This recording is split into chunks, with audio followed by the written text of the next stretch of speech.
사랑하는 우리 가족 여러분들, 주님의 이름으로 사랑하고 축복합니다. 이 시간 오늘의 말씀을 함께 나누시겠습니다. 먼저 기도하시겠습니다. 사랑과 은혜가 충만하신 하나님 아버지 감사드립니다. 오늘도 오늘 이 하루도 허락하심에 주님 뜻대로 살아갈 수 있도록 인도하여 주시옵시고 붙잡아 주시옵시고 우리의 심령과 우리의 육체를 주장하셔서 온전히 하나님 영광을 위해서 하나님 뜻대로 살아갈 수 있는 온전한 하루가 되게 도와주시옵소서. 힘든 가운데 있습니다. 어려운 가운데 있습니다. 그럼에도 불구하고 주님이 함께 하시기에 더욱더 강건하며 소망 가운데 살아갈 수 있도록 인도하여 주시옵소서. 감사드리며 예수님의 이름으로 기도드리옵나이다. 아멘. 이 시간 우리가 함께 나누실 말씀은요, 에스겔 13장 1절에서 16절까지의 말씀인데요. 오늘 3절만 읽겠습니다. 주 여호와의 말씀에 본 것이 없이 자기 심령을 따라 예언하는 어리석은 선지자에게 화가 있을진저. 아멘. 에스겔 선지자는요, 12장에서 24장까지 예루살렘에 임박한 그 파멸에 대한 예언과 또 유다 백성을 향한 심판의 처절함에 대해서 예언하고 있습니다. 그 가운데서 오늘 본문을 보면요, 유다 백성들을 유혹하고 미혹하고 거짓의 평안을 선포하였던 그 거짓 선지자들에 대한 제약과 그들에게 닥칠 심판에 대해서 언급하고 있는데요. 오늘 1절에서 16절 말씀 다 읽지는 않았지만요, 1절에서 7절까지의 말씀을 보면 하나님의 뜻이 아니라 자기 마음대로 예언하는 거짓 선지자의 그 제약이 기록되어 있고요. 그리고 8절에서 16절에서 보면요, 이처럼 무책임한 거짓 선지자에게 임할 하나님의 엄중한 심판이 기록되어 있습니다.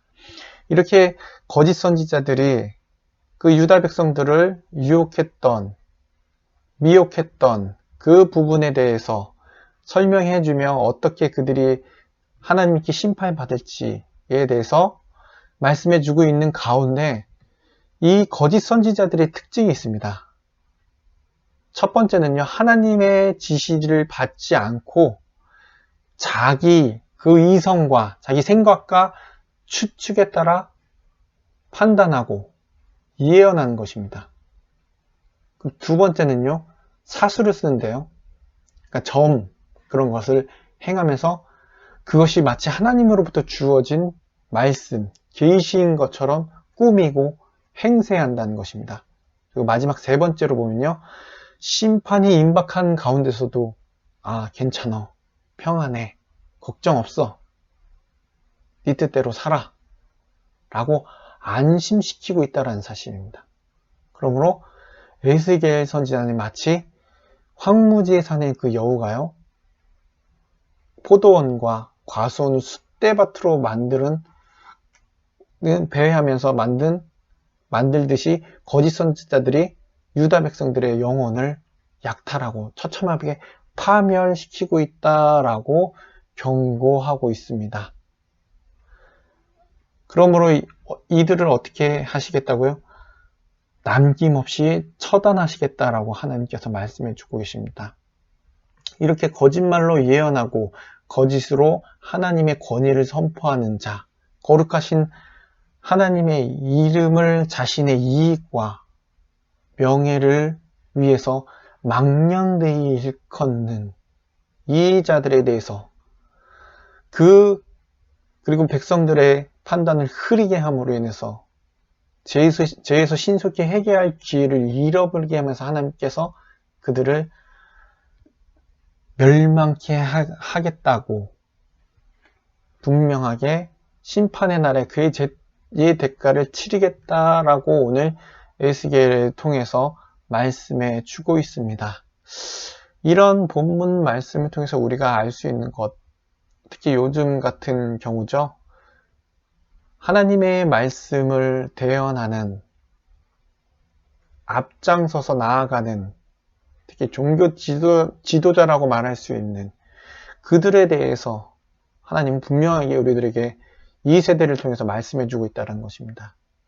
그들이 감당해야 할 의무와 중요성이 얼마나 중요한지를, 또 이를 소홀히 했을 때 피할 수 없이 받게 될 하나님의 징계에 대해서 깨닫게 해주시고 있다는 것입니다. 말씀을 대언하며 그 말씀대로 가르치고 이끄는 자는요, 결코 자신의 생각, 자신의 뜻, 추측, 그런 것이 들어가는 것이 아니라 하나님의 말씀만이 그 입술을 통해서 나아가야 된다는 것입니다. 뿐만 아니라 먼저 된 자로서 나중될 수 있기 때문에 항상 그 말씀을 행하는 자가 되는, 말로만 그 말씀을 전하는 것이 아니라 앞장선 자로서, 종교 지도자로서 하나님의 말씀을 전하며 이끌어갈 수 있는, 본이 될 수 있는 자가 되어야 됩니다.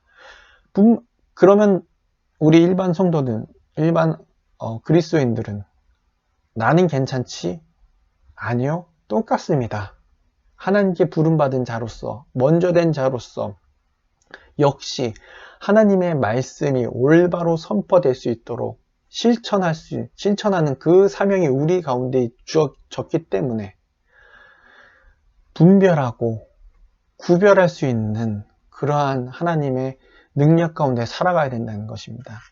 분별할 수 있는 능력은요, 이것이 하나님의 말씀인지 하나님의 뜻인지, 내 생각이 더 먼저 들어가고 내 판단이 먼저 들어갔는지를 항상 분별하고, 세상의 것 역시 하나님의 것과 분별할 수 있는 그러한 능력을 달라고, 그러기 위해서 항상 말씀 가운데, 기도 가운데 서야 된다는 것입니다. 그리고 또 구별되어야 됩니다. 세상 사람들과 그리스도인으로서의 삶이 달라야 된다는 것이고 구별되어야 된다는 것입니다. 그렇지 않다면 우리도 에스겔 선지자가 선포했던 그 거짓 선지자와 똑같은 심판을 받게 되지 않을까요? 책망받지 않을까요?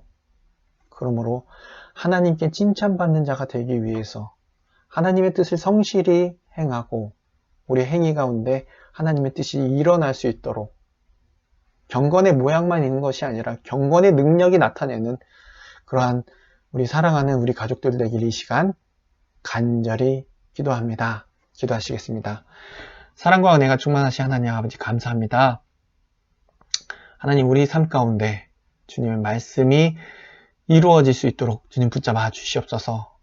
거짓 선지자들처럼 그들의 생각대로, 그들의 뜻대로, 그들의 이익을 위해서 하나님의 말씀을 이용하거나 판단하거나 내 생각이 먼저 앞서서 그것을 이끌어가는 것이 아니라 온전히 주님 뜻대로, 주님 주신 사명대로 먼저 된 자로서 주님 바른 길을 갈 수 있도록 인도하여 주시옵소서. 오늘 하루도 많은 판단과 많은 결정과 많은 생각들을 가지고 나아갑니다. 그 가운데서 주님의 생각, 주님의 뜻이 먼저 앞설 수 있는 발걸음이 되게 도와 주시옵소서. 감사드리며 예수님의 이름으로 기도드리옵나이다. 아멘.